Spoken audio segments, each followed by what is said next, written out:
Assalamualaikum warahmatullahi wabarakatuh. Innal hamdalillah nahmaduhu wa nasta'inuhu wa nastaghfiruh wa na'udzu billahi min syururi anfusina wa min sayyiati a'malina. May yahdihillahu fala mudhillalah wa may yudlil fala hadiyalah. Asyhadu an la ilaha illallah wahdahu la syarikalah wa asyhadu anna Muhammadan abduhu wa rasuluhu la nabiyya ba'da.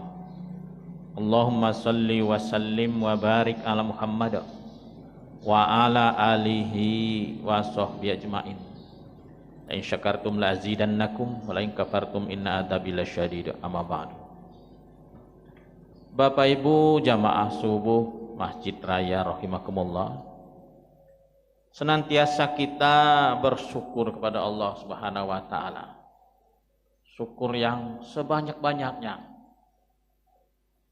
Karena Allah Subhanahu wa taala memberi kita nikmat ini tidak terhingga, tidak terhitung. Bahkan kalau kita ingin menghitung nikmat Allah itu, Allah sudah jelaskan juga, la tuhsuha. In ta'uddu nikmatallah la tuhsuha. Kalau kamu ingin menghitung nikmat Allah, maka kamu tidak akan bisa menghitungnya. Jadi banyak sekali nikmat Allah itu, dan itu harus wajib kita syukuri. Terkadang kita tidak tahu nikmat yang harus kita syukuri itu nikmat apa saja sih. Banyak, Pak. Tapi ada nikmat itu yang sering disebut-sebut oleh orang banyak. Seperti nikmat kesehatan. Itu sudah biasa itu. Nikmat iman, nikmat Islam. Tapi ada orang yang tidak menyadari bahwa dia itu mendapatkan nikmat tapi tidak disyukurinya. Nikmat apa itu? Salah satu nikmat yang jarang orang bersyukur adalah nikmat kemerdekaan. Nah, nikmat kemerdekaan itu nikmat Bapak Ibu. Sebuah rahmat yang Allah berikan kepada bangsa Indonesia. Kalau syukur itu Bapak Ibu, biasanya orang bersyukur itu di saat orang sudah makan misalnya, alhamdulillah. Berarti kalau dia makan sehari 3 kali, berarti dia 3 kali bersyukur. Umpama kalau dia jualan di pasar, setiap ada orang beli, alhamdulillah. Atau ada nikmat-nikmat yang sering dia temui, dia langsung mengucapkan alhamdulillah. Tapi kalau kemerdekaan, paling 1 tahun sekali dia alhamdulillah. Jarang orang mengingat momen-momen kemerdekaan, Pak. Seperti sekarang ini, 17 Agustus. Setahun sekali kita ini memperingati, mengingat kembali momen itu, momen bersejarah itu Bapak Ibu. Sehingga di dalam upacara itu ada satu momen Bapak Ibu yang sangat penting sebenarnya. Sebenarnya bukan upacaranya Pak, tapi ada momen yang penting. Upacaranya itu penting juga, tapi ada lagi di dalam upacara itu yang penting. Salah satunya mendoakan para pahlawan, mengheningkan cipta itu Pak. Itu kan mendoakan arwah para pahlawan. Itu penting Bapak Ibu. Itu salah satu bentuk rasa syukur dan berterima kasih kepada pendahulu kita yang sudah memperjuangkan bangsa ini. Karena terima kasih itu bukan hanya sekedar kepada Allah, tapi kepada manusia. Tidak berterima kasih atau belum bersyukur kepada Allah kalau belum berterima kasih kepada manusia. Nah, salah satunya kita berterima kasih kepada para pahlawan dengan mendoakannya. Setiap 1 tahun sekali kita berdoa khusus itu di dalam upacara mengheningkan cipta dimulai. Itu doa untuk arwah para pahlawan. Di situ Bapak Ibu, satu kehebatan, saya sebut satu kehebatan di dalam upacara 17 Agustus. Kalau upacara lain tidak ada. Negara lain mungkin tidak ada, Pak. Bapak Ibu yang saya hormati, baik Bapak Ibu, apa merdeka itu sebenarnya, Pak? Kita sering menyebut merdeka, Ada juga orang mengatakan bangsa kita ini belum merdeka, Pak. Bangsa ini masih dijajah katanya. Nah, kita lihat lebih jauh, apa itu merdeka? Merdeka itu bebas dari belenggu, dari tekanan, bebas dari penjajahan. Kalau kita sebutkan kita ini bebas dari belenggu kolonialisme, jajahan bangsa asing, kita sudah bebas, Bapak Ibu. Sudah lama kita. Sudah 78 tahun kita bebas dari penjajahan bangsa asing. Tahun 1945. Dan bangsa-bangsa yang menjajah Indonesia, ini kan orang-orang Eropa, Pak. Bukan orang Arab, orang Eropa. Mungkin kita hanya tahu yang menjajah bangsa Indonesia ini bangsa Belanda saja. Mungkin seperti itu. Tapi sebenarnya banyak, ada 6 negara, 6 bangsa yang menjajah Indonesia ini, Pak. Mungkin kita sudah lupa. Ini perlu kita angkat lagi. Semuanya itu bangsa Eropa yang jajah Indonesia ini. Siapa itu? Baik, pertama Portugis, Pak. Portugis itu pernah menjajah Indonesia. Sebelum Belanda itu malah sudah lama sekali. Kita lihat di mana daerah Malaka itu tahun 1509. Lama sekali itu, Pak. Masih zaman kerajaan waktu itu. Kemudian Spanyol itu tahun 1521. Spanyol berarti pernah menjajah Indonesia ini. Kemudian baru Belanda. Prancis dulu. Belanda, Prancis ini beriringan. Belanda itu di tahun 1600-an. Prancis itu di tahun 1800-an. Memang ada daerah-daerah tertentu yang memang dikuasai oleh bangsa ini. Oleh bangsa Eropa itu. Kemudian Inggris, kemudian Jepang. Terakhir Jepang, Bapak Ibu.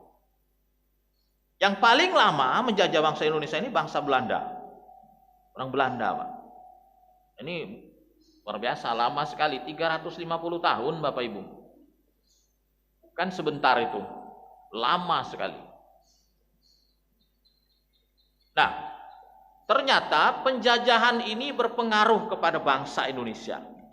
Termasuk dalam bidang hukum, hukum di Indonesia ini banyak warisan Belanda, Pak. Itu sisi positifnya. Bukan berarti hukum Belanda itu jelek, enggak, banyak hukum Belanda itu yang bagus juga. Ada sisi positif negatif dari sebuah penjajahan sebenarnya. Seperti bahasa. Ini pengaruh-pengaruh penjajahan bahasa, agama. Agama bangsa Indonesia ini Katolik itu dibawa oleh kolonial itu sebenarnya. Seni, arsitektur itu pengaruh-pengaruh dari sebuah penjajahan. Bagaimana pengaruh negatif, Bapak Ibu? Oh, ini banyak, Pak. Pengaruh negatif dari sebuah penjajahan itu banyak. Yang pertama itu adalah kebodohan. Kalau sebuah bangsa menjajah bangsa, itu yang pertama itu kebodohan. Karena orang tidak bisa bebas menuntut ilmu. Coba lihat di zaman Belanda, orang yang sekolah itu kan orang-orang tertentu. Makanya Kartini itu terkenal, Pak. Terkenal karena apa? Karena pendidikannya tinggi. Dia termasuk tokoh nasional. Orang yang sekolah di zaman Belanda itu orang-orang hebat.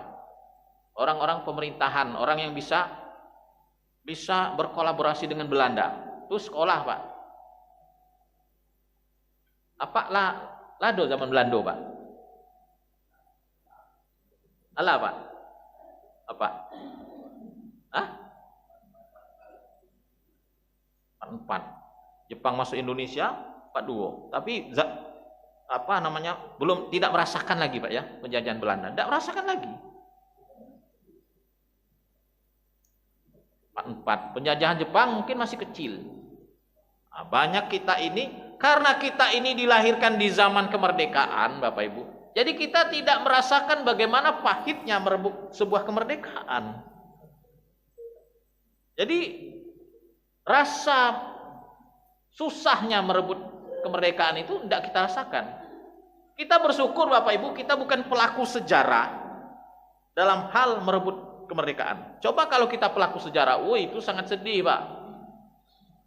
Bagaimana tekanan pihak kolonial terhadap bangsa ini, sedih Pak. Ulama banyak yang mati, pahlawan kita banyak yang mati, dibunuh itu. Orang-orang yang memang dicurigai itu dibunuh, hilang malam dia. Kemudian pengaruh negatif dari sebuah penjajahan itu keterbelakangan. Bangsa yang dijajah ini kan tidak bebas. Mau pergi-pergi tidak bisa. Sekolah apalagi. Jadi terbelakang. Kemudian pengaruh negatif juga yang sangat buruk di dalam penjajahan itu adalah kemiskinan, Mbak. Coba kita lihat sejarah, bagaimana bangsa kolonial itu menghisap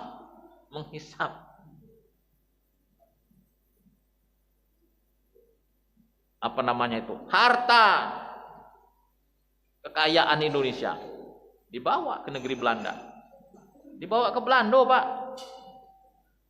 Itu Amsterdam, negeri Belanda itu kan negeri bendungan. Mungkin 90% biaya bendungan negara Belanda itu dari Indonesia itu, Pak. Kita yang biayanya, Pak. Kalau 300 tahun itu, lebih Pak, 300 tahun saja. Kalau tambang Freeport itulah berapa tahun itu, Pak? Berapa itu? Ini 350 tahun hasil bumi ini dibawa ke negeri Belanda. Wah, itu bukannya 7 turunan lagi, Pak. Hari ini bangsa Belanda menikmati hasil dari kerja kerasnya menjajah Indonesia. Dia bisa menikmati. Belanda itu negara makmur. Negara makmur.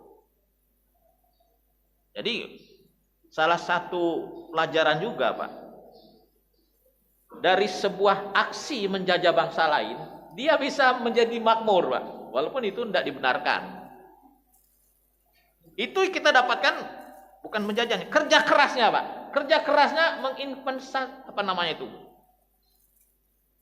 Datang ke negara lain, dia berkuasa situ, itu kan bukannya orang malas.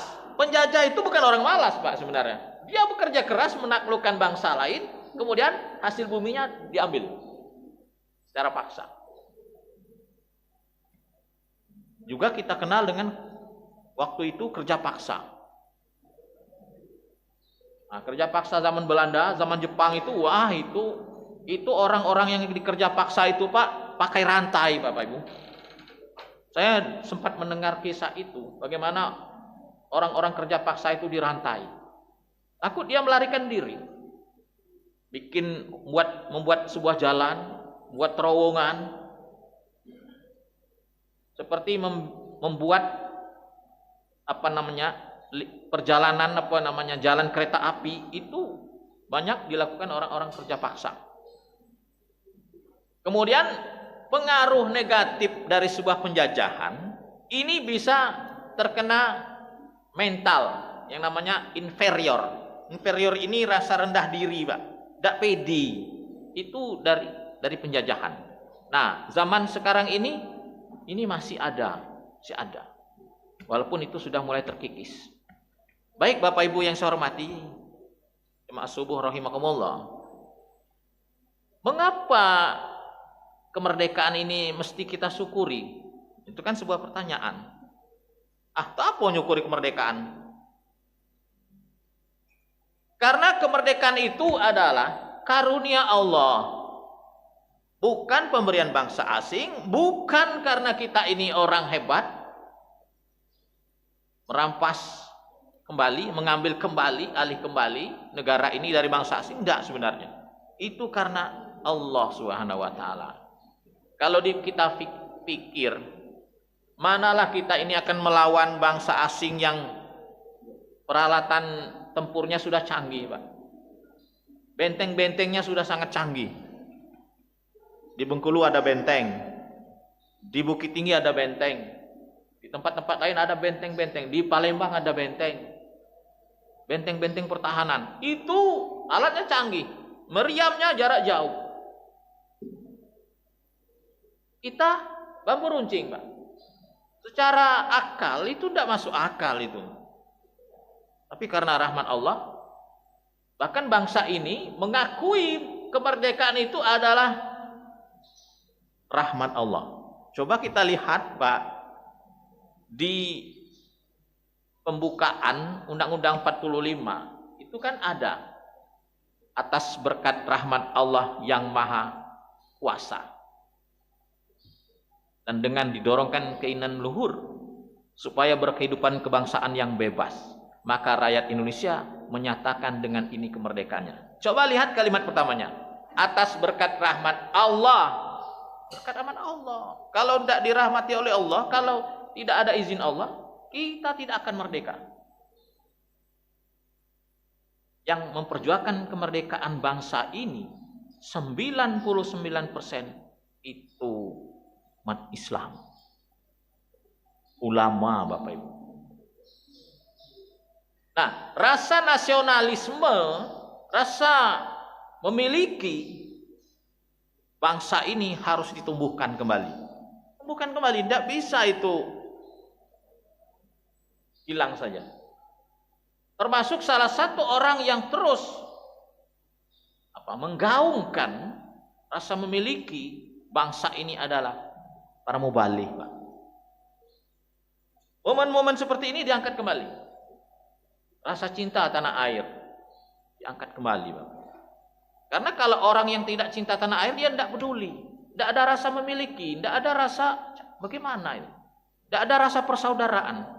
Kita, Pak, walaupun pergi ke, kita misalnya orang dusun nih, orang Padang, orang Linggau asli, lahir di Linggau, mak wong Linggau, nenek wong Linggau. Kita pergi ke Jawa sana, ke Jakarta, kita tidak asing karena kita di situ negara kita, saudara kita. Kita merasakan persaudaraan di negara ini.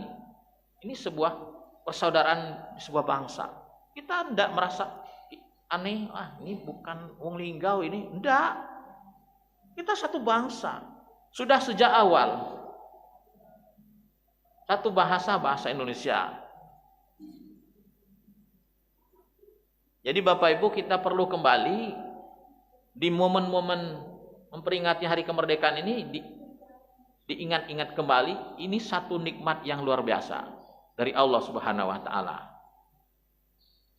Baik Bapak Ibu yang saya hormati, kemudian bagaimana cara kita mensyukuri kemerdekaan? Apakah cukup dengan alhamdulillah?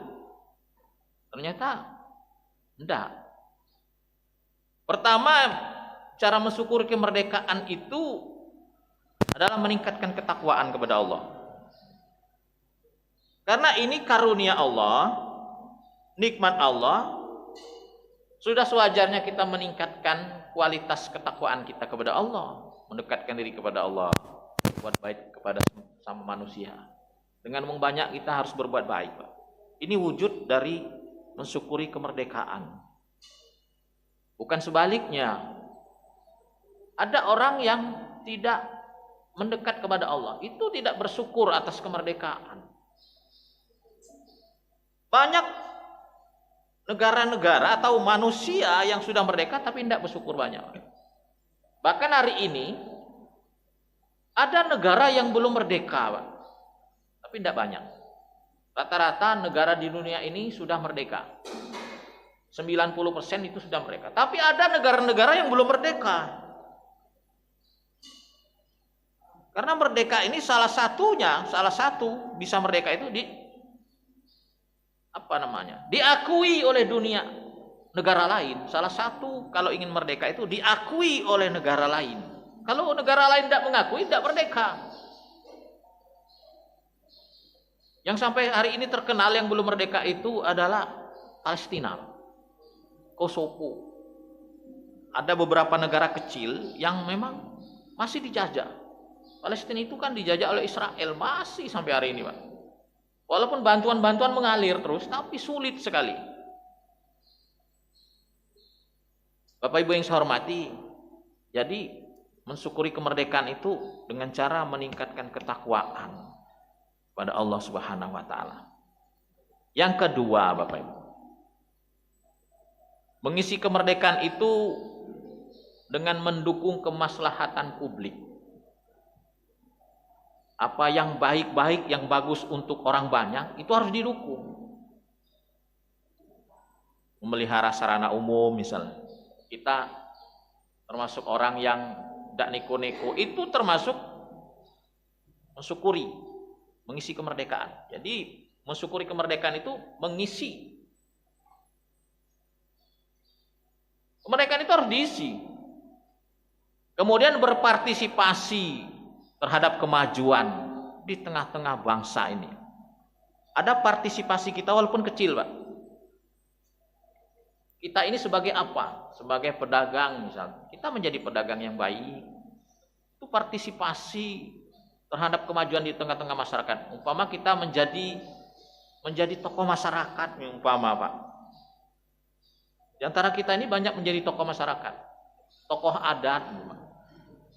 Itu termasuk orang yang berpartisipasi. Umpama ada perseteruan, dia damaikan. Bukannya kita harus menjadi tentara, enggak juga. Jadi polisi, enggak juga.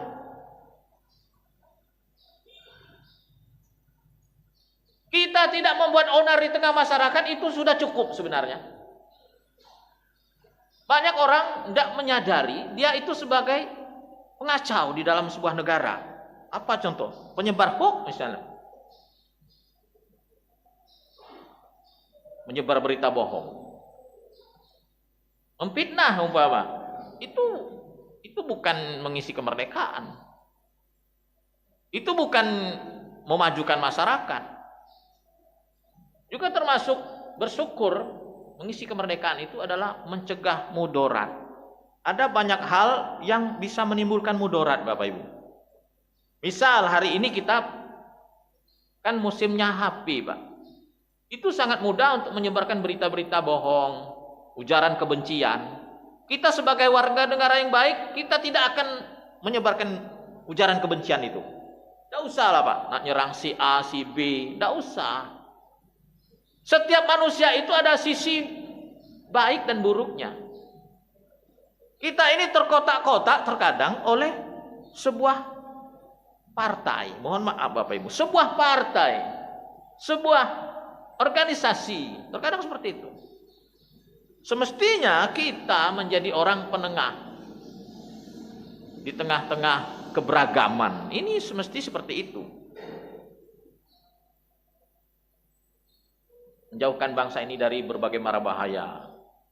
Kita termasuk andil di sana. Misalnya ada kecil-kecilan Pak di kampung kita, misalnya ada orang yang kurang bagus, bagaimana kita mewanti-wanti masyarakat jangan terpengaruh, anak kita jangan terpengaruh umpama. Misalnya di kampung kita ada arena perjudian, paling tidak kita mengajak keluarga, mengajak anak, jangan melok itu, udah keruan itu. Ini mensyukuri kemerdekaan juga. Ini termasuk menjauhkan bangsa ini dari mara bahaya, narkoba misalnya. Kawan-kawan kita ingatkan. Ini termasuk orang-orang yang bersyukur. Ada banyak tempat Bapak Ibu di negara ini kriminalitas itu tinggi. Ini termasuk mengacaukan sebuah daerah. Di selatan ini termasuk tinggi, Pak. Kriminalitasnya tinggi, Pak. Sumatera Selatan termasuk tinggi, daerah Sumatera Selatan ini tinggi. Nah kita ini termasuk hendaknya orang yang membangun, menyadarkan, menyelamatkan. Paling tidak apa? Paling tidak kalau ada orang yang ingin pergi ke satu tempat, melewati tempat yang berbahaya, hati-hati di situ. Kalau pacak di situ rombongan. Ini sebuah usaha, walaupun itu kecil, Pak. Ada kalau kita nak jalan-jalan ke situ, udah usahlah ke situ. Ini lagi rawan ini lagi musim begal ini, udah usahlah. Nah, dengan sedikit informasi yang kita berikan ini akan menyelamatkan nyawa. Jadi informasi yang penting, informasi yang berharga Sebarkan Bapak Ibu. Sebarkan. Jangan menyebarkan berita-berita bohong, ujaran kebencian, berita palsu. Atau kita mendukung sebuah berita yang tidak akurat. Kan berbahaya itu. Berbahaya Bapak Ibu. Termasuk juga kita ini menjaga persatuan Pak. Tasimu bihablillahi jami'a wa la tafarraqu. Sesuai dengan Pancasila yang ketiga, persatuan Indonesia. Sebenarnya itu Islam Pak. Ada orang yang tidak senang, sebagian kecil, bahwa Pancasila itu bukan Islam. Kalau saya katakan bahwa Pancasila itu adalah Islami, Pak. Coba lihat 5 sila. Ketuhanan yang Maha Esa, kemanusiaan yang adil dan beradab. Apa itu bukan Islam? Ketuhanan yang Maha Esa, Allah itu Esa. Kemanusiaan yang adil dan beradab, itu Islam. Persatuan Indonesia, Islam Pak. Kita dilarang keras untuk berpecah belah. Yang kelima, keadilan sosial. Keempat, kerakyatan dipimpin oleh hikmat, kebijaksanaan. Ini bijaksana, keadilan, itu semua Islam. Pancasila itu atas dasar pemikiran orang-orang Islam di zaman dulu. Jadi jangan katakan, oh Pancasila itu bid'ah. Enggak Pak. Pancasila itu Islami. Pemikiran dari para ulama, pemikiran dari tokoh-tokoh umat Islam.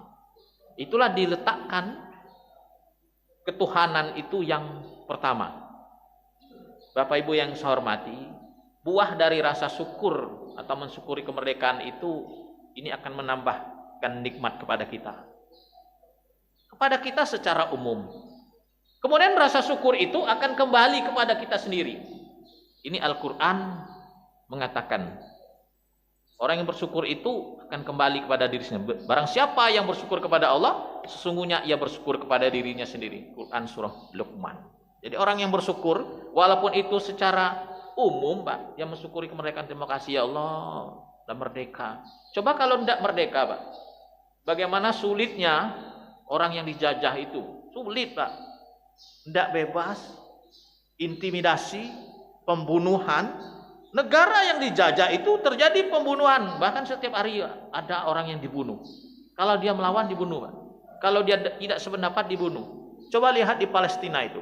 Orang yang dalam masjid itu diserang. Orang sedang sholat itu dibantai. Itu negara-negara yang sedang menjajah atau negara yang sedang dijajah. Kejam Bapak Ibu, penjajahan itu kejam. Bagaimana kejamnya orang Jepang di Indonesia? Oh ini, kalau kita cerita dengan nenek-nenek kita, kejam Pak Jepang itu. Tapi hari ini kita tidak ada lagi rasa dendam dengan bangsa Jepang. Tidak boleh dendam dengan bangsa Belanda. Oh dulu kau ini jajak negara kami. Akhirnya kita intimidasi dia. Dia datang ke Indonesia, ke Bali. Negara Indonesia ini kan termasuk salah satu negara wisata dunia. Kita tidak dibenarkan untuk mengintimidasi para turis itu. Oh ini yang datang nih orang Jepang, kita balas dendam. Tidak boleh. Diharamkan itu Pak. Tidak boleh. Dalam Islam haram itu. Walaupun dulu dia menjajah kita. Ini harus kita tanamkan. Jangan menanamkan ujaran kebencian. Ujaran kebencian, menanamkan rasa dendam dengan anak cucu. Kayak kalau ada orang Jepang ke Indonesia, yo, rampas Beartonya tuh. Dia dulu menjajah kita. Tidak boleh itu Pak. Itu namanya apa? Zolim itu. Jadi rasa syukur itu akan kembali kepada diri kita sendiri. Dan yang ketiga, terakhir, Allah itu Pak, ternyata tidak akan menyiksa orang yang bersyukur dan beriman. Tidak disiksa. Jadi orang yang bersyukur itu bebas dari azab Allah. Al-Quran surah An-Nisa 147. Jadi banyak-banyak bersyukur. Dengan syukur itu bukan siksa. Allah tambah lagi nikmat. Terima kasih Allah. Satu terima kasih sekali Bapak. Terima kasih ya Allah. Terima kasih ya Allah. Apalagi terima kasihnya berkali-kali. Alhamdulillahnya berkali-kali. Orang ini tidak akan diazab oleh Allah. Yakinkan itu Bapak Ibu. Al-Quran. Mudah-mudahan sedikit dari kultum subuh ini bisa menggugah pemahaman kembali untuk menumbuhkan rasa cinta tanah air, rasa nasionalisme. Bukannya rasa nasionalisme ini menjadi seorang yang anti agama, tidak. Nasionalisme ini identik dengan cinta tanah air sebenarnya. Karena ada orang yang menegatifkan kalimat nasionalisme. Oh, itu nasionalis itu anti agama. Bukan. Seorang nasionalis itu dia menjunjung tinggi nilai-nilai kebangsaan, keberagaman. Ini sebuah keniscayaan. Tidak bisa kita hidup di Indonesia ini, oh dia itu bukan wong kita itu tuh. Oh itu bukan wong agama kita. Nah, kita hidup di tengah-tengah keberagaman dan itu harus kita sadari betul.